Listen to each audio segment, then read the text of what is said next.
ain't cheddar, this quiche. Greetings, loved ones.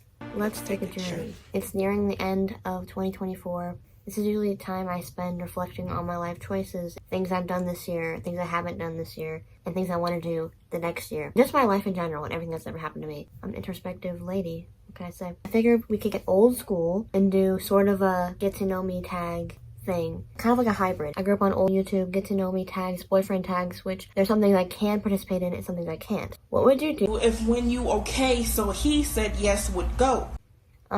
What is your middle name? My middle name is Yearn. Darla Yearn Corder. It's actually spelt Ruth, but it's pronounced Yearn. It's like a little fun thing my family came up with. No, sorry, it's just Ruth. It's just Ruth, actually. How tall am I? Well, a lady never tells. Also, I just figured out, I think last year, that my whole life's been a lie. Or the last couple of years of my life's been a lie, because I thought I was 5'2". With some attitude. It turns out my grandpa was just measuring me wrong on his door hinge. So, I'm actually 5'3", which doesn't really have the same ring to it. I'm actually kind of a black sheep in my family for many reasons. For one, being that I'm on the shorter side of things, but the rest of my family is pretty dang tall. There's a good chance that if I marry right, my kid will be really tall, because I feel like the tall gene skipped me, but it will definitely be in my kids if I choose to pursue that, which I'm not sure I will. I'm not 5'2". I'm 5'3", or whatever I almost said Nicki the Minaj said. Minaj? My favorite song at the moment, okay, I'm kind of bouncing between genres as I usually do. But right now, it's probably Seabird by Innovations or Another Life, SZA. SZA's deluxe album has been making me feel things that I didn't want to feel. I do love to yearn. That's something I feel like I've made abundantly clear about myself. I'm a huge yearner, like I mentioned before, kind of reverting back to my old taste in music, or my old favorite songs. So a lot of Frank Ocean, peaches and mangoes you could sell for me.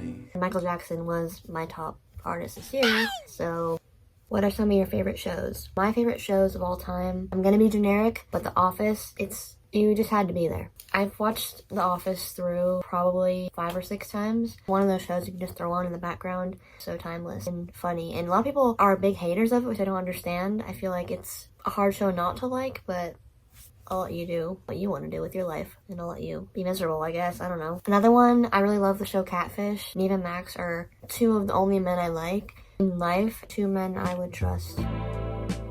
So I rewatch it again and again and again. It's just so good. I really like Mayor of Easttown. I have a hard time really locking in with shows, but that show, the first time I watched it, I was just captivated every episode. If you like crimey shows, that's a really great one to watch. Favorite actor or actress? How about I just give you 2 for the price of 1? I gotta say Steve Carell. He's in just about everything that I love. The Office, like I mentioned, Day in Real Life, Beautiful Boy, he can do it all. Actresses, Kate Winslet, everything she's in is so good. The Holiday, Mayor of Easttown, Titanic, Eternal Sunshine, Flushed Away.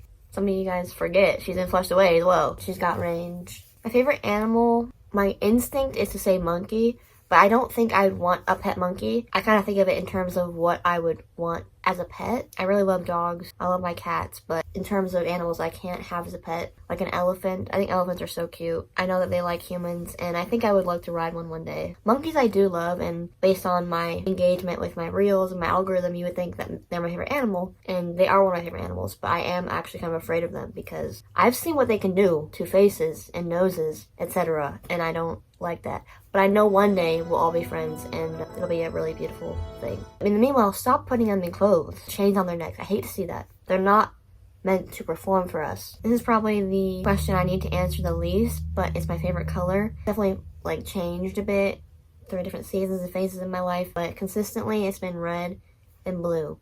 I also love dark green, but simply put, I just love primary colors. So any primary color, yeah. What's your biggest fear? I don't think I really want to put that out there into the ether, so I'll give you my most irrational fear, and that's birds. I don't know why. I kind of know why, but I don't really know why, because I'm more afraid of rodents than I am them. But just the fact that they can and dive all around you, I don't necessarily love that. I did have a little bit of a traumatic experience with a bird when I was younger. I've seen people talk about their fear of them online as well, so I don't feel completely alone or weird. I still feel weird, but less weird, you know. My cousin picked me up one time and trying to show me this nest in a big bush.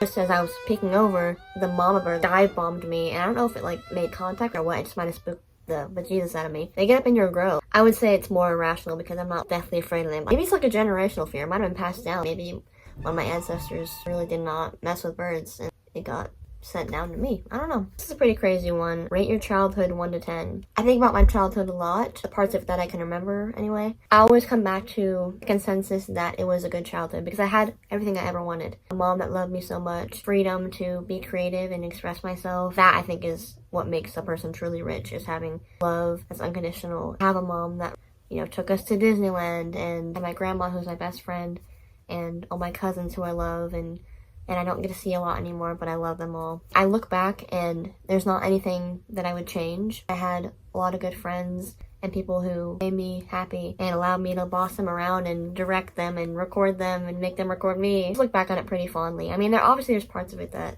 I'm like, I don't know about that. I know my parents, one half of them did the best they could, and I appreciate that. I've heard this quote thrown around a few times. It's a privilege to yearn for your own memories, and I find myself yearning for lots of things in general, for my childhood and being little and in that time period a lot. I just feel like that says something alone in itself. If I want to go back so bad or experience things again, that it must not have been completely terrible. I got to be a kid, and a lot of kids don't get to be kids. It wasn't taken from me, so thank you, Mom. Love you. Have you been out of the country? No, I have not. I would like to see more of the world. You know how they say fish, specifically goldfish, if you keep them in a small bowl, they stay small. If you get them a bigger space, a bigger bowl aquarium, they can grow larger. Kind of reminds me of that one episode of Oswald, you know, that show, Blue Octopus. I think he got a fish or something. It's always stuck with me because he kept getting him like a bigger space. It kept growing. When I found out it was a real thing that happened with fish, I thought that was even cooler. And I've always wanted to travel. I hate that it takes so long. Being stuck in the air that long would make me crazy. I feel like I would love to go to another country. I would love to go to Ireland, UK in general. I feel a very unexplainable pull to go there. So short answer, no. Long answer, let's go. Do you speak any different languages? Not fluently. I have been learning German for the past 3 years. I would say I'm still kind of at like a first grade level. Keeping my Duolingo streak very much alive. It's like at like 1,100 days, I think, or so. Give or take a few. That's one of my prized possessions, is my Duolingo streak. I've also tried to learn ASL, but I've never stuck with that, unfortunately. I also started to learn a little bit of Danish. German, I would say it's easier to learn than other languages I've tried. If you could live anywhere else in the world, where would it be? Either somewhere in California, like San Francisco, or maybe Orange County, probably somewhere over there. Or if we're talking about going out of the country, probably Ireland would be cool. Or Canada would probably be the most, like where I live, because it's not that far. Ireland, I've heard, is like the safest place for women. I don't know. Fact check me on that. Australia, I've also considered in my life, but I also just feel like, how would I get back in an emergency? It's like, what, a 12, 14-hour flight? No. Also, the winter and summer being jumbled up is kind of crazy, but I think I can get used to it. And especially if I were seeing men with mullets and mustaches everywhere, I think I could definitely get used to that. What is your worst habit? Worst habit is probably clenching my jaw or having a mouth of a sailor. I do have a little bit of a potty mouth, which I'll get a handle on one day. Day one day or day one. Frick. One of those. Do you listen to the lyrics or the music in a song? I thought about this question a lot because I feel like I go back and forth. I really do like lyrics a lot, but it kind of just depends on the song. If it's got a really, really good beat or a really good something, I'll completely disregard the lyrics. I don't care. And usually the songs like that have gibberish kind of lyrics anyway. The point of the song isn't the lyrics, you know what I mean? If we're listening to like Phoebe Bridgers or someone like that who is very descriptive, it's a lyric based kind of song, then yeah, I'm locked in with the lyrics. I write songs and I love lyrics. I'm all about that lyrics. No treble. Typically, I think I'm lyrics. I'm not sure though. It really depends on the song. Who are some of your favorite YouTubers? Oh my gosh. I'm watching YouTube since I think 2013. I liked Bethany Moda. A lot of those kind of people, kind of the pioneers of blogging and what do you call that? Like lifestyle. I loved the Dolan twins. I miss them so much. Moment of silence.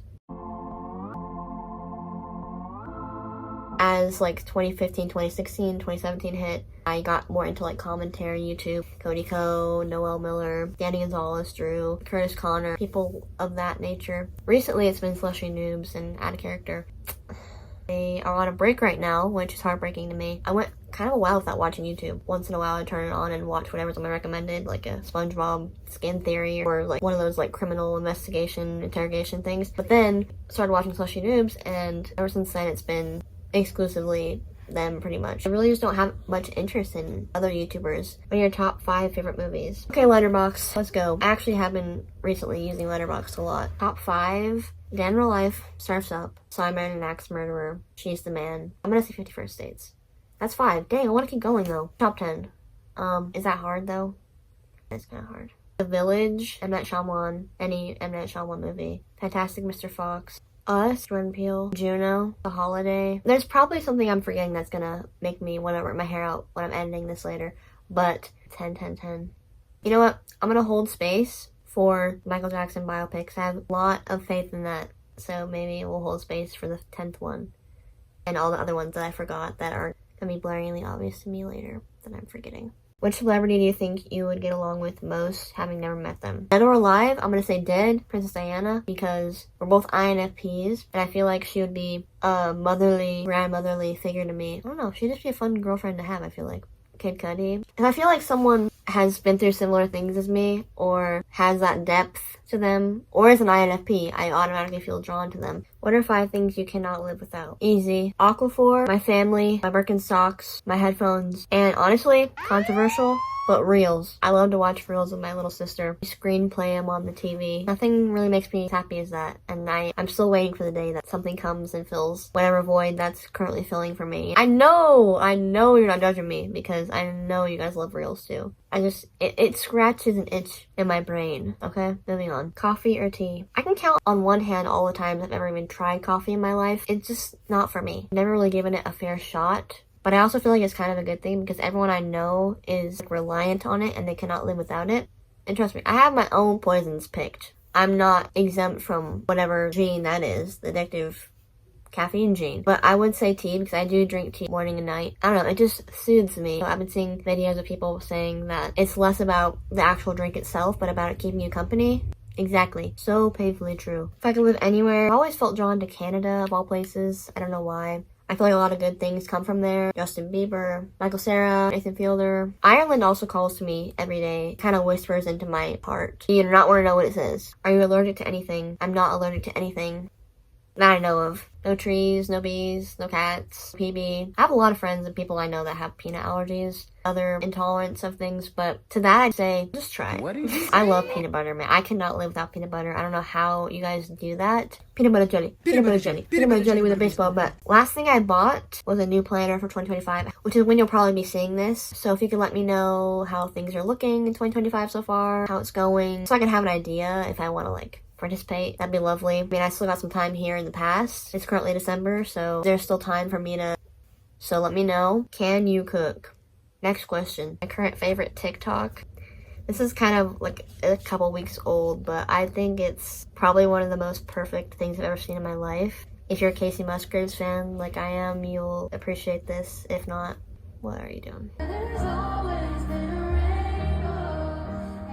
Like, how can you get more perfect than this? There's literally a rainbow hanging over his bald head. I would love to just sit here and go through my reposts and my favorite videos. Maybe we'll do that one day. I think that'd be fun. Like old Jenna Marbles. I miss Jenna Marbles so much too. Okay, 2025 prediction, Jenna Marbles makes a comeback. Comment down below if you agree. I miss her and Julian so much. Just old YouTube. At the end of every year, I do a private video diary where I answer some questions about my year. You can travel back to yourself last year. What would I tell myself? Oh my god. Buckle up. Put y'all seatbelts on. No, seriously. This year, it was so good in a lot of ways, but so crazy in so many other ways. I feel like nothing surprises me anymore, but somehow the randomest things will. Things are just crumbling down. That's the way the cookie crumbles, I guess. I've never had crumble cookie either. I kind of do think that's a flex. I don't know. What's really messing with me is I feel like I did some things this year, but I also feel like I did nothing. I always make an end of the year kind of montage video just for fun because I like to do that sort of thing. I'm like, dang, did I even leave my house at all? Oh my gosh. I did though, that's the thing. I know I did, but I guess I didn't document it, which is kind of good. More of that. Yes, you can do things. They still exist if you didn't document them. It was kind of crazy to go back through and be like, okay, so I got a video of me dancing in my room. Okay. And still did a lot of cool, fun things this year that are worth including. So I had a dream last night that I made a friend at Goodwill. I haven't even gone to Goodwill in probably 2 years. It was someone I kind of knew, and then we just really hit it off, and I was so happy when I woke up. I was like, oh my god, I made a friend. I was so excited, and then I woke up and it wasn't real. It wasn't real, but maybe it was a sign. I'm taking it as a sign, honestly. That just really speaks volumes. Most of my dreams are kind of things that can actually happen, that should and could happen, they're rarely nightmare fuel. They're usually things like I get a text on my phone, or I get something that I want or that I will be getting. Nothing really crazy. Maybe my psyche, someone's trying to tell me something. I'll make a friend soon. What an exciting thing that would be to make a friend. What I'm most excited for next year is to be surprised. Cheesy as all get out, but what I've learned from the last several years is you shouldn't plan for anything. Life is what happens when you're busy making other plans. When you make plans, God laughs. I don't know. There's a lot of like different things out there, quotes that came to mind when I just said that. Word to describe my 2025. Oh, getting ahead of ourselves. No, 2024. I use the word interesting a lot to describe things as they're happening because it's kind of like a neutral word. Interesting can be good or bad. That's interesting. Or that's interesting. It's pretty versatile. I'm gonna try to be creative this year though. Creative? I don't know. I don't like this question. I don't know why I always make myself answer that. Predictions for 2025. Oh my God, bro. Honestly, I don't have any. I don't want to have any. I get my film developed. That's the only prediction I have. 2025, you've got Love on the Spectrum. Hits pretty close to home. No, I'm just kidding. There's a new season of that coming. The US version coming soon. That's something to look forward to in 2025. Stranger Things. Michael Jackson biopic movie. Summer I Turned Pretty season 3. Wallace and Gromit movie. I think another Quiet Place comes out. I'm just assuming maybe another Joji album or Harry Styles album. Phoebe Bridgers album. We're due for that as well. There's a lot of things to look forward to. So I'm going to try to reframe my brain to only seek out the positives. It's been fun making these videos, and I do plan on making more as time progresses. Yeah, I'm just thankful. Bottom line to all of my nautical nonsense is I'm overwhelmed with just how much I love and how much I have that I want to do and want to create. I will say, when I get good feelings, like what did Phoebe say? I get this feeling whenever I feel good. It'll be the last time. So when I get these good feelings, I want to keep them to myself because I'm very protective of when I get good feelings. I'm excited to see where I'll be in 2025, where you'll be, if you'll be here, if you won't. Yeah, it's hard for me to not get sentimental and weird. Last year and the year before, I was very indifferent about the year ending. A couple months ago, I was like, I'm ready. Let's just let it be over with. Let it be over with. But now I'm like, my claws digging into December. Like, don't let me go. For some reason, I really don't believe that it's the end of the year. I think we skipped a couple months or something. It doesn't sit right with me that we're almost in January and we have to start this whole thing over again. I just can't do it. Remember, it's a privilege to yearn for your own memories. Nostalgia is proof that you're living a life worth remembering and worth living, because it's a privilege to yearn for past versions of who you were and what your life used to be like. If it was so bad, you wouldn't want to. I just want everyone to know that I love them, and if I haven't spoken to you in a while, or we used to go to school together, or you saw me once in the airport, I think about you. We're all mosaics of everybody we ever met. There's pieces of everybody and everything we do. I hope that we all, despite everything going on in the world, can resort back to that simple truth.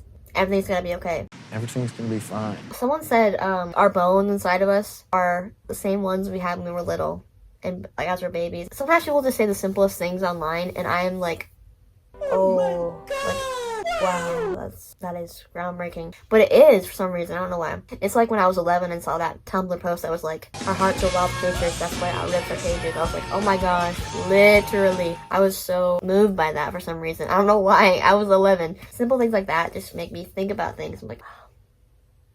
Yeah. Also, Malcolm in the Middle, partial reboot, couple episode reboot. I don't know. That's exciting though. That's a great show. SpongeBob too. I don't know if I mentioned that earlier when I was recounting my favorite shows. Thank you for watching this. If you're a silent supporter or silent lover or hater, love and hate. But thank you nonetheless, and I'll see you next year. When we were kids, we hand painted strawberries on a swing. Every moment was so precious.